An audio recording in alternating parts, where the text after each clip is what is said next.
잠깐 기도하시겠습니다. 아버지 하나님, 주님의 말씀은 영이요 생명입니다.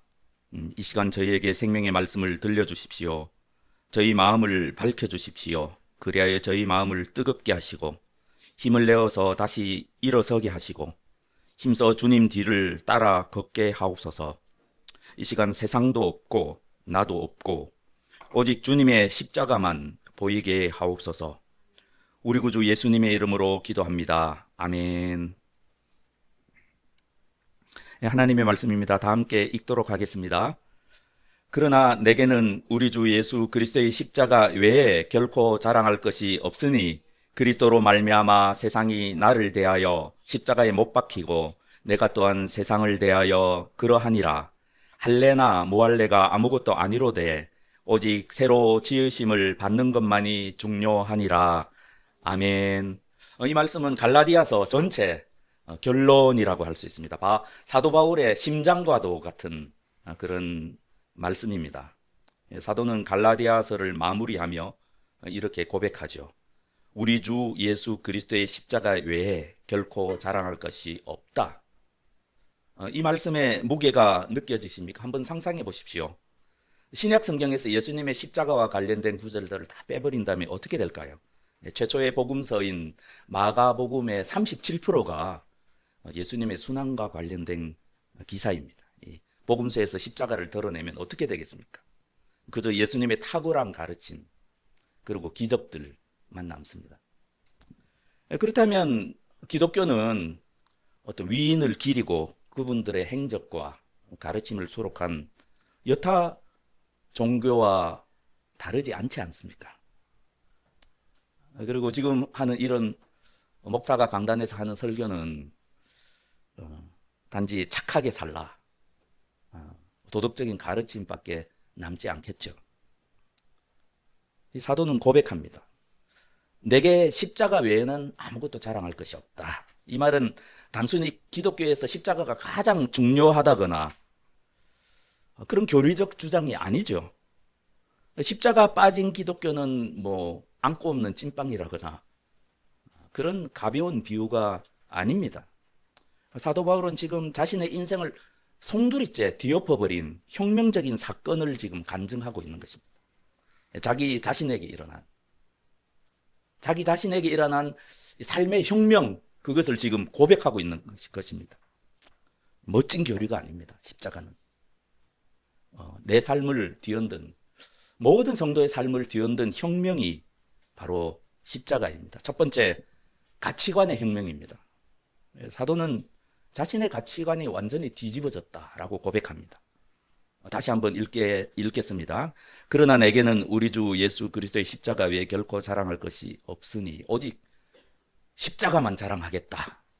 나는 이렇게 말씀하십니다. 이 고백은 겸손이 아니죠. 그리스도의 십자가만을 자랑하겠다는 것은 다른 어떤 것도 자랑하지 않겠다는 말이고, 이 나의 가치를 증명하려는 그 모든 인간적인 노력, 그것을 포기하겠다는 말에 다름 아닙니다. 이 말씀의 진짜 의미를 알려면 그 당시의 문화, 특별히 자랑이라는 단어의 의미를 알아야 합니다. 이 학자들은 당시 그리스 로마 사회를 그 문화를 명예와 수치의 문화라고 불렀습니다. 이 말이 뭔가 하면 한 사람의 가치가 철저하게 다른 사람의 시선에 의해서 결정되는 사회 시스템이라는 뜻입니다. 그 속에서 사람들이 살아남으려면 어떻게 해야 했을까요? 혈통, 그리고 사회적 지위, 그리고 학벌, 재산, 그리고 종교적 기득권까지 딱 끌어모아서 남들에게 전시해야 됐습니다. 그래서 어떻게든 나를 포장하여서 보여줘야만 했습니다. 그리고 다른 사람이 그걸 인정하면 그 사람은 사회에서 높은 명예를 얻게 되는 것입니다. 이것이 수치와 명예의 문화라는 것입니다. 참 피곤한 사회죠. 근데 한번 가만히 생각해 보십시오. 오늘날도 크게 다르지 않는 것 같습니다. 그래서 현대 철학자들 우리가 살아가는 이 시대를 이렇게 말하더라고요. 전시사회다. 타인에게 끊임없이 보여주고 자기를 증명해야만 존재 가치를 인정받는 그런 사회다라는 것입니다. 조그만 스마트폰 화면 속에 내 자신을 잘 포장해서 구겨 넣어야, 그리고 회사에서건 어디서건 내 자신을 잘 포장해서 자기 존재를 증명해야만 살아남는 시대입니다. 이게 가혹한 시스템이죠. 그렇게 못하는 청년들은 이 세상에서는 살아남기 힘듭니다. 이 갈라디아 교회를 혼란스럽게 했던 당시의 그 거짓 교사들은 이러한 시스템을, 복음을 가지고 강화했습니다. 육체적 할례라는 종교적 스펙을 과시하라고 성도들에게 강요했습니다. 할례를 받느냐 안 받느냐로 갈라치게 하고 사람의 등급을 매겼습니다. 이 사도 바울은 지금 세상이 숭배하는 이 거대한 이 서열의 감옥을 향해서 지금 선전포고를 던지는 것입니다. 이 종교라는 탈을 쓰고 인간의 등급을 매기는 그런 잔인한 매트릭스 세계를 이 십자가로 깨부수려고 하고 있는 것입니다. 그 시대 사람들에게 이러한 바울의 말은 그야말로 기절초풍할 말이었습니다. 우리가 잘 알죠. 이 십자가라는 단어 자체가 당시 사람들에게는 입에 올리기도 두려운 오물 같은 구역질 나는 그러한 단어였기 때문입니다. 이 최고의 지성인 키케로조차 십자가를 가장 잔인하고 불쾌한 형벌이라고 말하면서 십자가를 향해서 진저리를 치며 이렇게 말했습니다. 로마 시민이라면 눈과 귀는 물론이고 머리 속에서조차 십자가라는 단어를 통째로 도려내야 한다. 십자가는 단순한 사형틀이 아니었습니다. 인간의 존엄을 바닥까지 짓밟는 가장 잔인한 형벌이었습니다. 그래서 로마 시민은 절대로 십자가형을 주지 않고 목을 잘랐습니다. 유대인들에게는 더 끔찍했습니다. 신명기 말씀에 똑똑히 박혀 있었죠. 유대인의 가슴에 나무에 달린 자는 하나님께 저주를 받은 자라. 그러니까 십자가는 로마 제국 사람들의 눈으로 보기에는 인간 이하의 쓰레기들을 처단하는 사형틀이었고, 그리고 유대인의 눈으로 보기에는 하나님께 저주받았다는 어떤 저주의 낙인, 지옥의 낙인 이런 거였죠. 그런데도 사도 바울은 십자가를 자기의 유일한 자랑거리, 나는 십자가만 자랑하겠다, 그렇게 외치는 것이죠.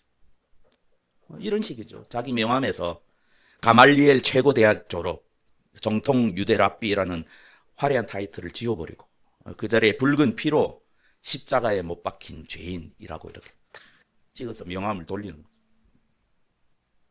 예수님을 만나기 전에 바울의 모습을 생각하면 정말 천지개벽할 그야말로 혁명적인 사건이죠.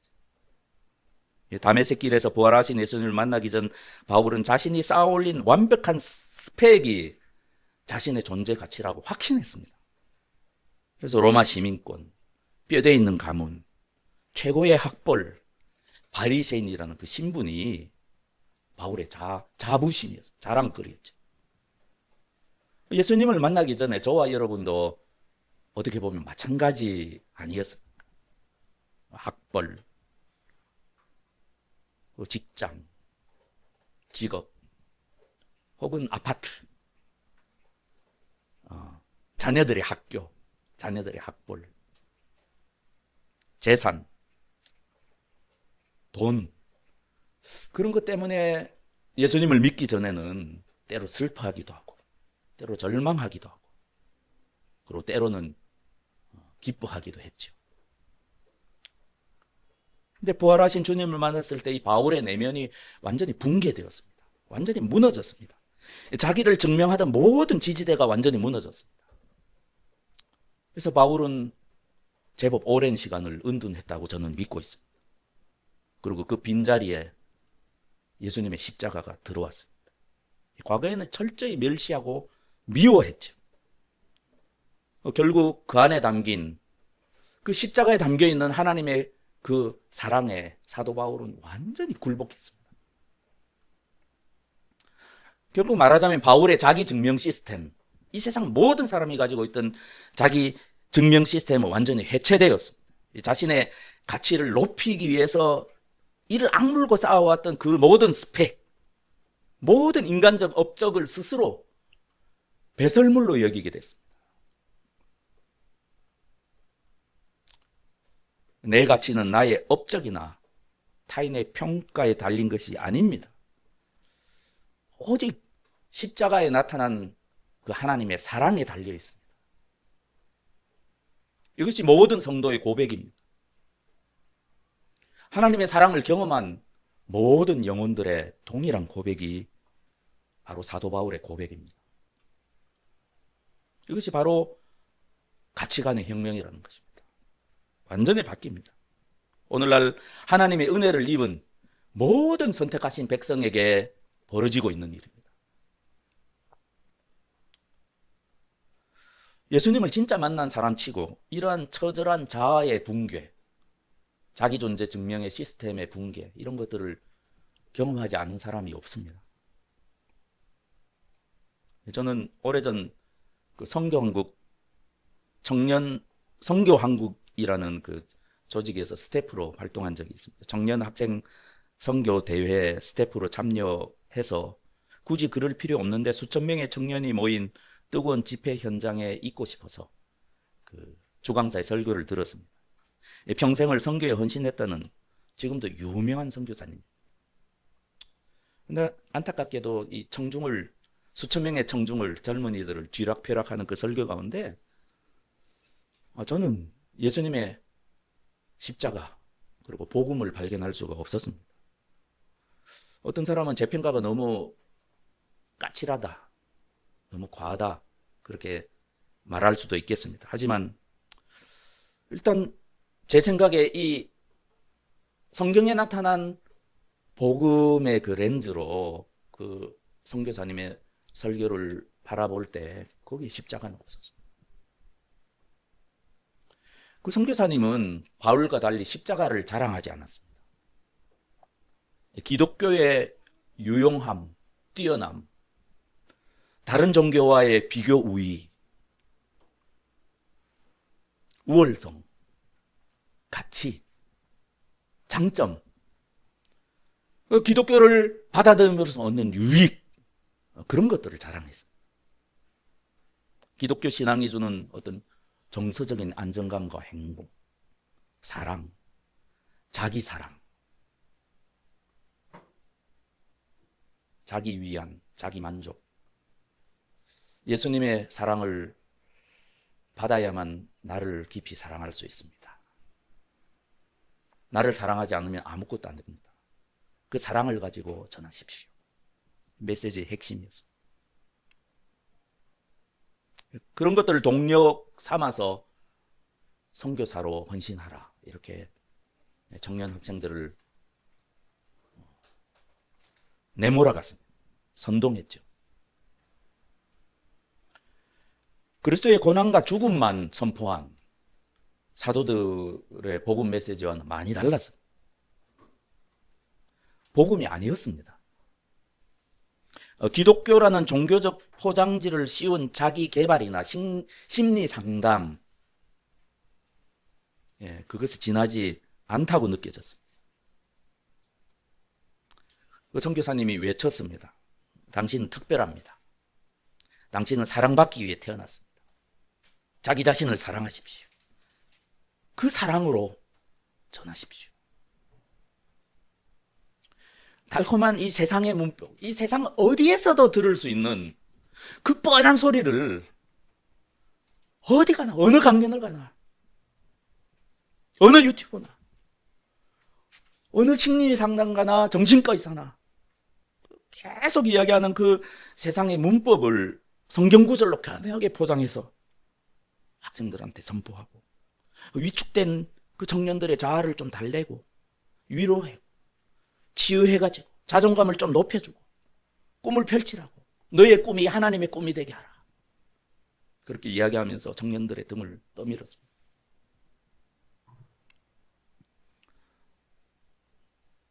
가치관의 변화가 전혀 없는 청년들을 향해서.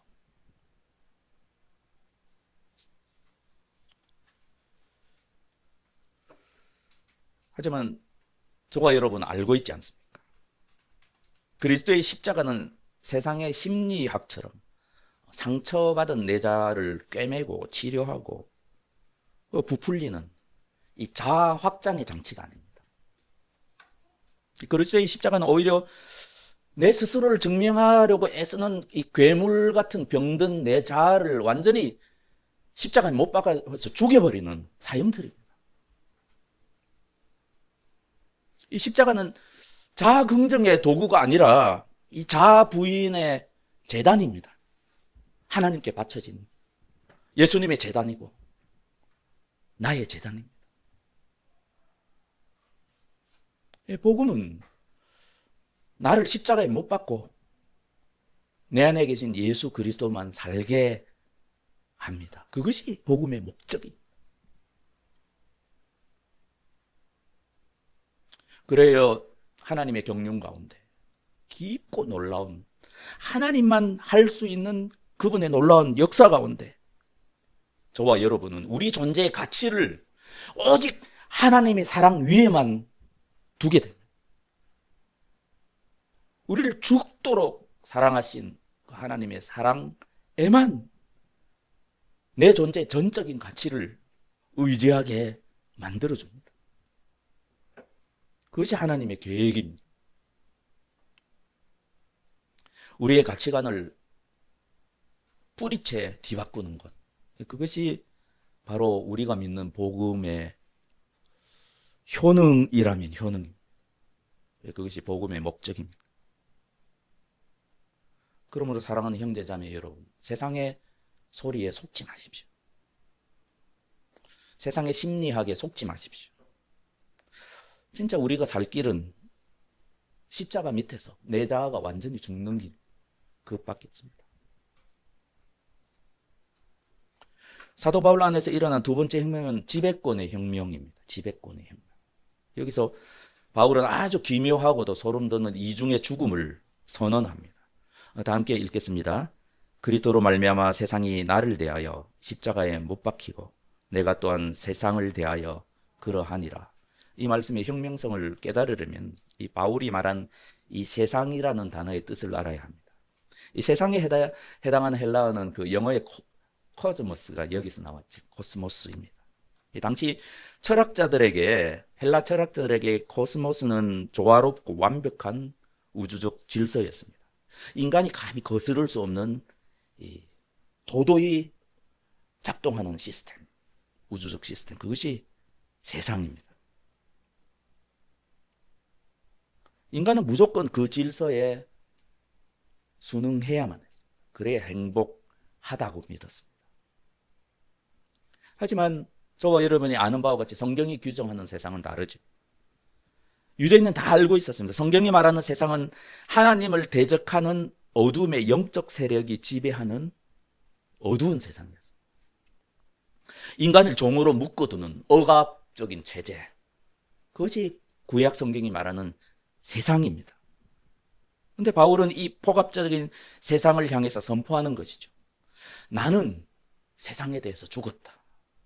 그리고 세상도 나에 대해서 죽었다. 형제자매 여러분, 이게 무슨 뜻입니까? 이미 죽은 시체에게 무엇을 할 수 있겠습니까? 아무리 강력한 국가 권력이라도 죽은 시체에게는 형벌을 내릴 수가 없습니다. 시체를 협박한다고 눈 하나 끔찍하겠습니까? 시체 앞에서 이 황금 보물을 막 흔든다고 해서 심장이 다시 뛰겠습니까? 눈을 번쩍 뜨고?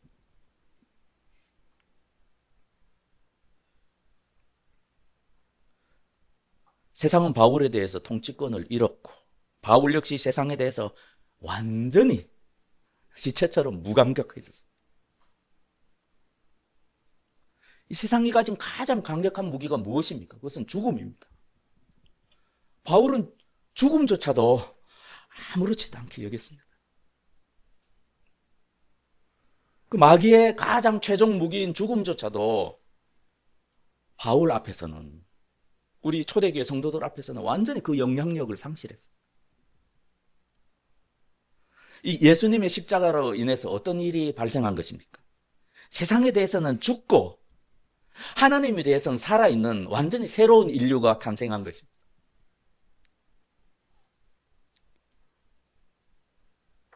이 땅에 그런 사람은 없었습니다. 사랑하는 형제자매로, 이것이 바로 성도입니다. 하나님의 백성, 하나님의 자녀입니다. 세상에 대해서 죽은 사람 말입니다. 세상에 대해서 죽은 사람. 하나님을 향해서는 시퍼렇게 살아있지만 세상을 향해서는 완전히 무감각한, 세상이 감당할 수 없는 그런 새로운 인류가 바로 저와 여러분 성도입니다. 그렇다면 이것이 세상으로부터 도피하는 도피주의입니까? 아니지 않습니까? 당시에 세상을 피해서 산속으로 숨는 은둔주의가 굉장히 유행했습니다. 모든 종교와 철학 가운데. 그리고 세상을 초월해서 해탈하려는 목적을 가진 그런 종교들도 많이 있었습니다. 하지만 사도 바울은 도망치지 않았죠. 왜냐하면 예수님이 그것을 명하셨기 때문에. 주님의 명령을 따라 세상 한복판으로 들어가서 빛과 소금이 되어라. 그것이 주님의 명령 아닙니까? 너희는 빛과 소금이다.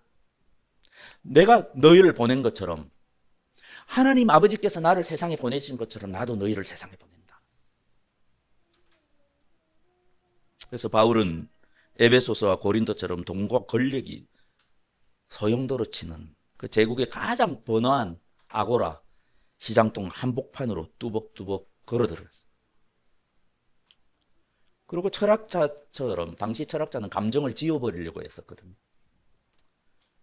감정을 지워버리는 어떤 가짜 초월을 지향하지 않았습니다.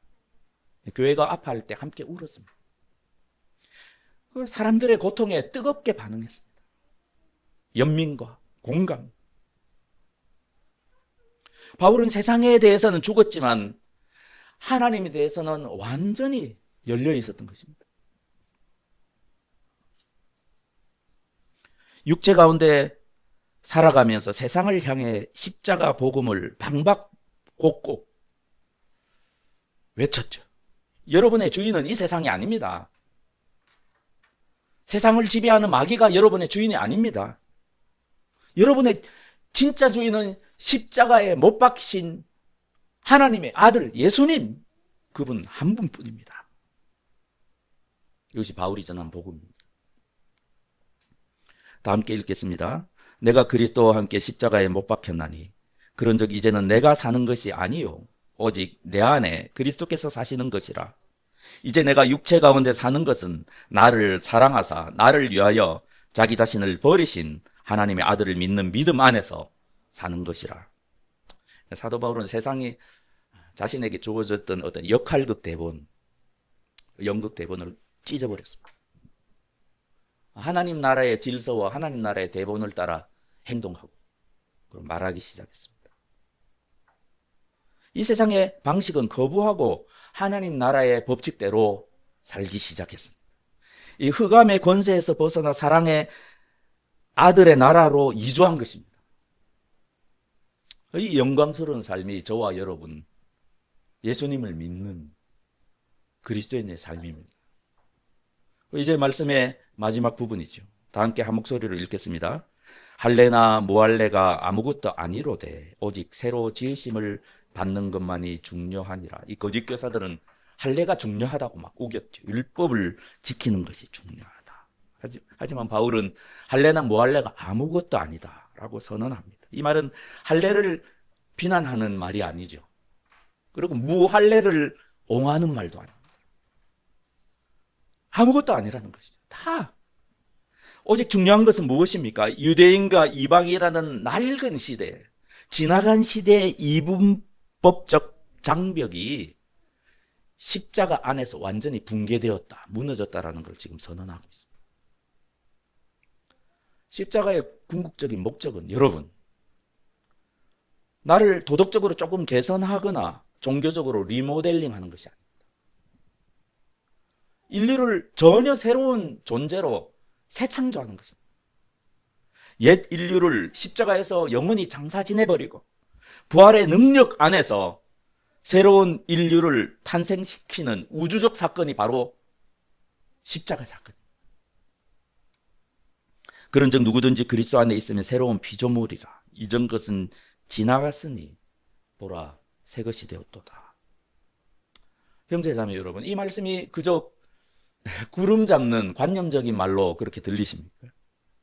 한번 잘 생각해. 예수님의 십자가가 예수님을 믿는 저와 여러분에게 일으킨 실제적인 변화를 한번 돌이켜 보십시오. 가장 먼저 어떤 일이 일어났습니까? 하나님과의 화해가 일어났지 않습니까? 십자가 이전에 우리는 본질상 진노의 자녀였습니다.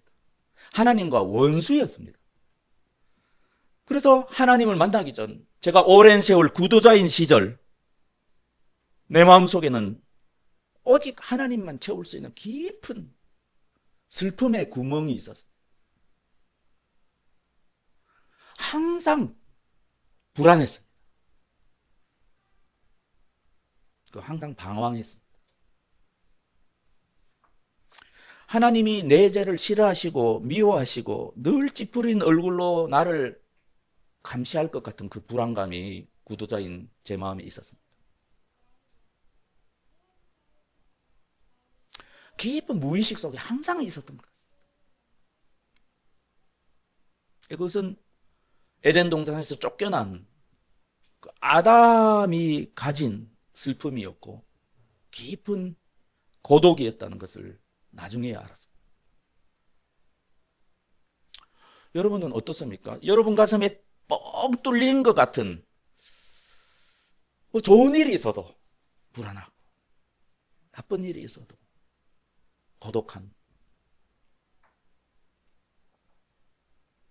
그런 그때의 느낌, 그런 기억, 그런 것들이 여러분 마음에 있지 않습니까?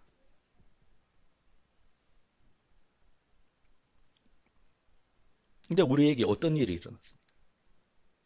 그리스도의 십자가로 인해서 우리는 하나님과 완벽하게 화목하게 되었습니다.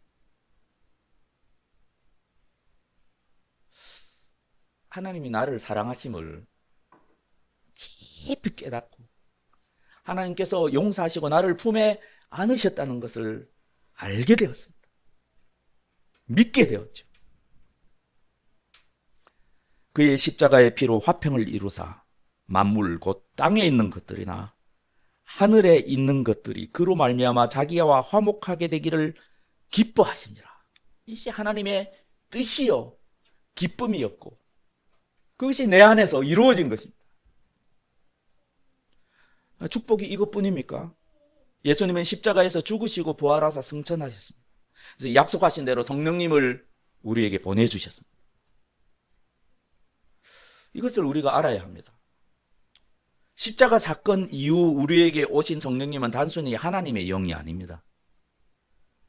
그 뒤로 십자가 사건 이후에 예수님께서 아버지께로 가셔서 우리에게 보내주신 성령님은 모든 백성에게 부어주시는 하나님의 영혼 또한 완벽한 아들의 영, 그리스도의 영입니다.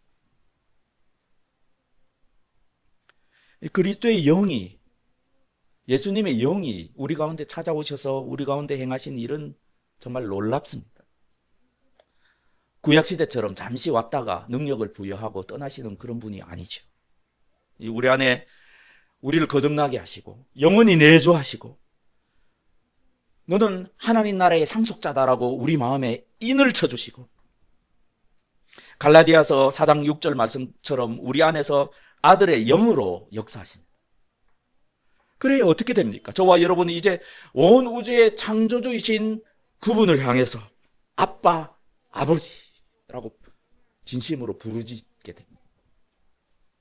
때로는 감격으로, 때로는 탄식으로 아빠, 아빠 이렇게 부르짖게 됩니다. 이 엄청난 축복이 예수님의 십자가 안에서 십자가로 말미암아 저와 여러분에게 부어졌습니다.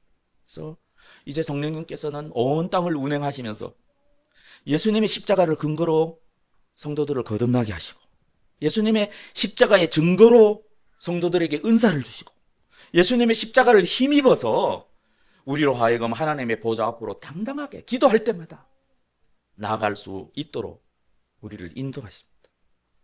이 모든 축복이 어떻게 이루어졌습니까? 예수님의 십자가 죽음으로 이루어졌습니다. 여기에 저와 여러분이 한 것이 무엇이 있습니까? 아무것도 없습니다. 아무것도 없습니다.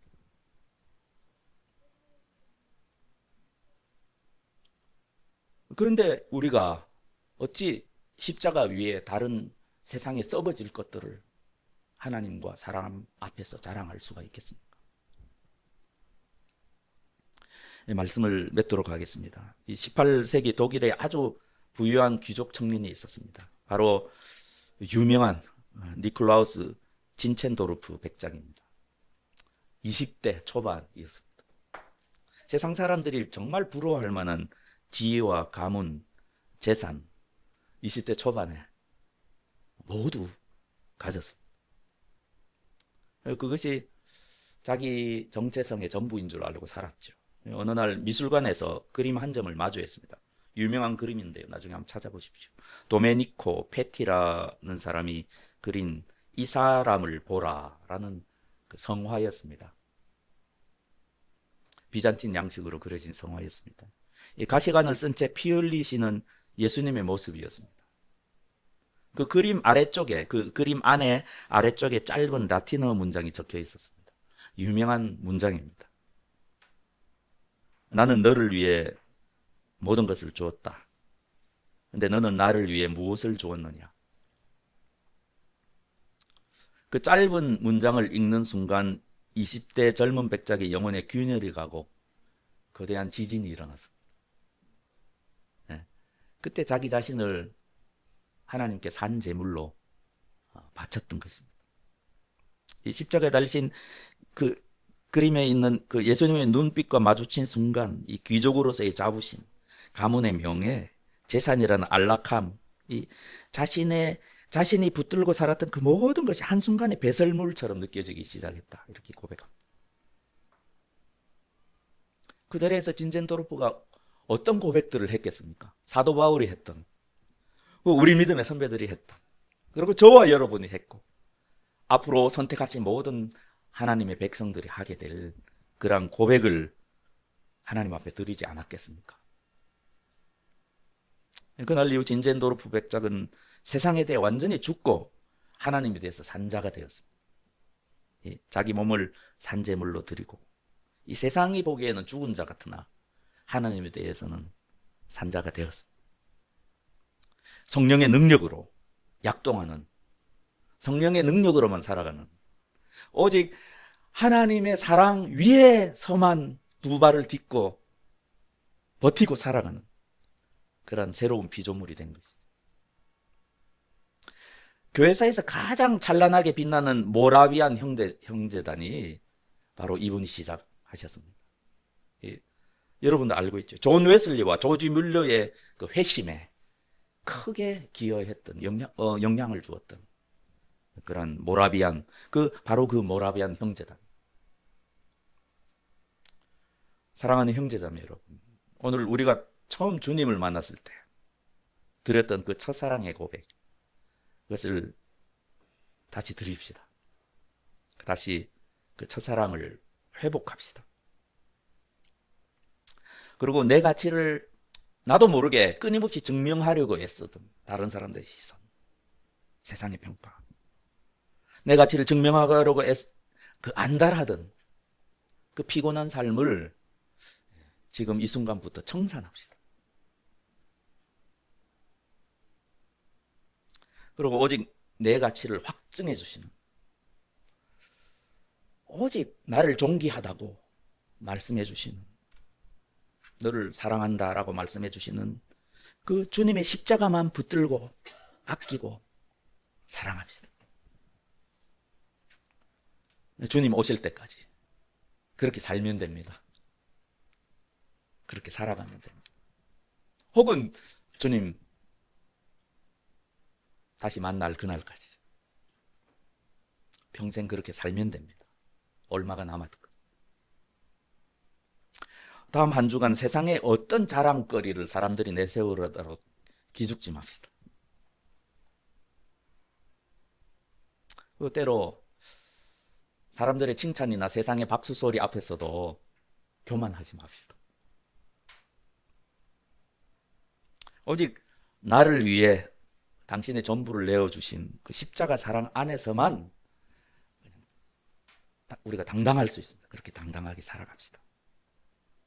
그리스도 안에서 새로운 피조물이 되는 이 혁명적인 축복이 사랑하는 형제자매들의 가정과 일터 위에 영원토록 가득하기를 주 예수 그리스도의 이름으로 간절히 축원합니다. 아멘.